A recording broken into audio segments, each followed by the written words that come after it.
தமிழகத்தில் உழைத்து வாழும் மக்களே, தமிழகத்தில் பாவம், குற்றம், தவறு, அநீதி, அக்கிரமம் இதையெல்லாம் செய்து, அதாவது சட்டம் என்ற ஏதோ ஓட்டையில் தப்பிக்கும் அந்த மிருகம் எது என்றால் அரசியல்வாதி மிருகம், அதாவது மானங்கட்ட திமுக. அதுதான் இதுவரைக்கும் தண்டனையே கிடைச்சது கிடையாது. இதெல்லாம் ஒரு நாடா?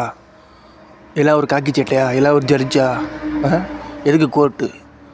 எல்லாத்தையும் இடித்து தள்ள வேண்டியதானே? அப்போ கெட்டதுக்கு தான் கோர்ட்டா, போலீஸ் ஸ்டேஷனா?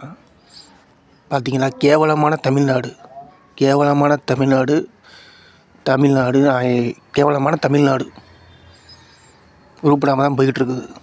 இது வரைக்கும் அது முன்னேற்றம் அடையலை, வளர்ச்சி அடையலை. உங்கள் வீடும் முன்னேற்றம் அடையலை, வளர்ச்சி அடையலை. இதான் உண்மை. உண்மைக்கு உண்மை, சத்தியத்துக்கு சத்தியம், நீதிக்கு நீதி. நல்ல செயலே கடவுள். நல்ல செயலுக்கு ஓட்டு போடுங்க, நல்ல எண்ணத்துக்கு ஓட்டு போடுங்க, நல்ல செயலுக்கு ஓட்டு போடுங்க. ஓட்டு போடுங்க. இந்த மேலே தெரியாரில்ல, உங்கள் விஜய்க்கு ஓட்டு போடுங்க, உங்கள் அண்ணனுக்கு ஓட்டு போடுங்க.